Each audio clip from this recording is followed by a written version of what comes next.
What is up, guys? So Sports back again with another video. In today's video, we're going to talk about the Los Angeles Lakers and just discuss how the season is going for them, any potential moves that they will make, and what will the rest of the season hold for them. So with that being said, let's get into it. So the Los Angeles Lakers, we know this offseason had a pretty big one. You know, they're able to land superstar player Anthony Davis, giving up essentially all of their young guys except for Kyle Kuzma. And the previous offseason from this one, they were able to sign the best player in the world, in my opinion, the best player of all time in LeBron James. And this duo has the Lakers with the #1 seed in the Western Conference.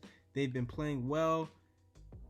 Well, started off playing well. It's kind of dipped down as of recently, and the question arises, should people get worried?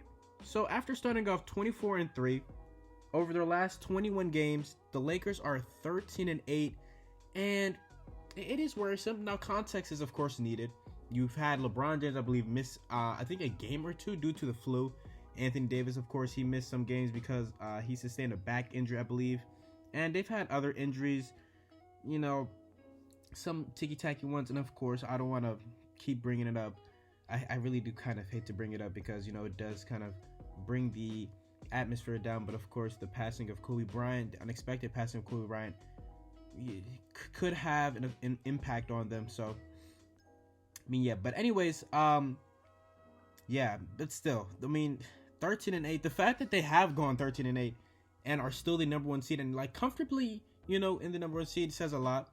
But I mean, they just started off super hot. I mean, 24-3 start, that's crazy.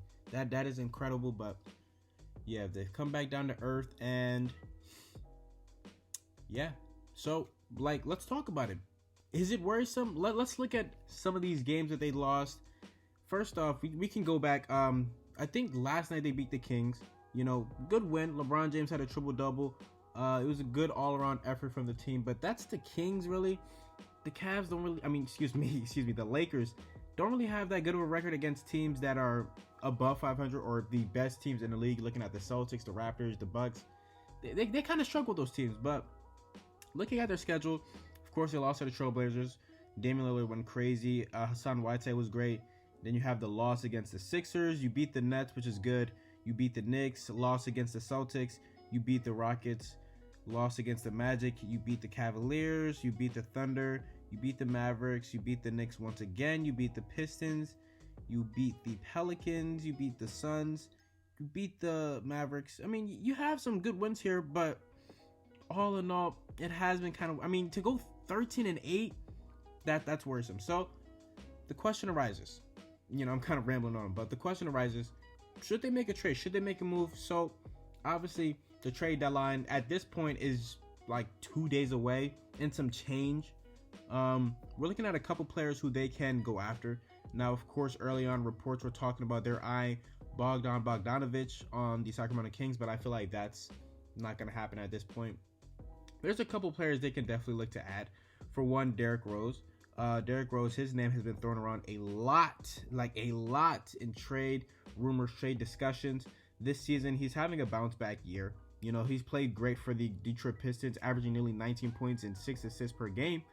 And I feel like someone of his play style, someone of his skill set is probably what the Lakers are missing. Off the bench, he can just provide you with scoring and playmaking, and he can be a secondary playmaker for the Los Angeles Lakers, because outside of LeBron, they don't really have that. I mean, Rajon Rondo, but Rajon Rondo has been kind of bad, pretty bad this year. I'm not gonna lie. He's been really inconsistent, and it just doesn't work out. That's a big issue for the Lakers. I thought, you know, in the offseason, yeah, I understand. You didn't want to spend the money because you wanted to wait for Kawhi Leonard. You potentially could have signed him, but then again, you let guys like Bojan Bogdanovic slip through your hands, who's having an excellent season for the Utah Jazz. Someone maybe like a Terrence Ross, you know, you could have signed. It would have been a great addition, in my opinion. Even though his season has not been that great for the Magic, but the Magic altogether, like offensively, they've just been horrible. So there's that, and other like a plethora of players. JJ Redick, they could have potentially signed. There's a lot of guys that they could have went after, but you know, they decided to wait for Kawhi Leonard. But you know, that's in the past, so we can't really talk that much about that. Either way, They need maybe some shooting. I mean, if you're looking at shooting wise on this team, Danny Green, yes, he's probably their best shooter, and he's extremely inconsistent. One game, I mean, he's extremely inconsistent. We can look at his game log. He, over the last couple of games, actually, he hasn't even been that good, to be honest. Looking at his stats against Sacramento, 9 points on 3 of 8 shooting versus Portland, 5 points on 1 of 8 versus Philly, 2 points, 1 of 7 shooting. And then he has a game like against Brooklyn, 14 points, 5 of 9. Against the Knicks, 3 points, 7 points, and then 20. And then 11. He's on and off. You know, he's super inconsistent. And the way people hype him up, he doesn't deserve it. You know, in my opinion, super inconsistent. But I think that's probably your best shooter. I mean, that gets like, you know, decent amount of minutes, because you're not going to be playing like a guy like Jared Dudley or Troy Daniels or Quinn Cook 20-25 minutes per game. So you're probably going to want to look for one of those. Davis Bertans is another name that we can throw out there potentially. So Derrick Rose, Davis Bertans, maybe look at another wing player potentially. I don't know off the top of my head any of them in the trade rumors, but in free agency, maybe you can look at a Jeff Green potentially. I don't know. I think Alfonso McKinney from the Cleveland Cavaliers, I believe his 10-day contract has expired, so they could potentially sign him too. He's been pretty good for the Cavs, so he could definitely give the Lakers some valuable quality minutes. Looking at any other potential signings, Darren Collison, of course, is a name that I've talked about in previous videos. He has voiced his desire to return to the league, so I think he'd be a great addition. Just thinking of any other point guards to sign, maybe like a DJ Augustine from the Orlando Magic. He'd be a great addition. But yeah, I mean, the Lakers, they're good. You know, they have slumped.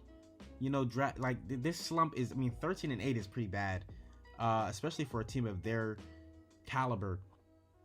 But all in all, I think they'll be fine. You know, even if they don't make trades, I think they'll be fine. But I feel like they will. They'll probably make a couple, honestly. You have, you know, DeMarcus Cousins, who you can trade as a cap filler. Rondo. You have, of course, your biggest trade asset is Kyle Kuzma. You have some second-round picks. You know, you have something that you can use to acquire some nice bench, nice role players. So we'll see what they do. Looking at the season, they're my pick to win the championship. You know, I think this team is just, with LeBron and AD, I don't think anybody would stop them. You can say the Clippers, because the Clippers have been successful against them in the regular season, but I mean, the playoffs are, you know, an entirely different, you know, like it's the playoffs, you know. I don't think the Clippers will be able to hang with them in the playoffs, especially considering Kawhi's health. Though, you know, they have been on load management and everything, it is kind of concerning. Paul George in the playoffs, we see what he's able to do. He folds under pressure. It's the truth. And then the Clippers are kind of self-imploding. You know, they've had a lot of problems, internal problems. I'll probably talk about that in a future video. But yeah, they're my pick to win the championship. I think this year is their year. I don't know if they can run it back next year. I mean, they will have cap space even after they sign Anthony Davis, but it won't be a lot, actually, because Anthony Davis is going to get a huge extension. And that's if he resigns. I don't want to even entertain that idea, man, but if you're Anthony Davis, if you don't win it this year, LeBron's like 30, what? He's going to be 36 next year. I know it's LeBron, but I mean, I don't know. But yeah, that's going to do it for this video, guys. I hope you guys did enjoy. Please like and sub and share, friends. This is just my opinion, my thoughts on the Los Angeles Lakers, how they're doing so far, some players that they can look to, you know, acquire or whatever. But yeah, we're on the road to 60 subs. You know, I appreciate you guys for everything you guys done for me. Hope you guys did enjoy this video. So Sports, and I'm out.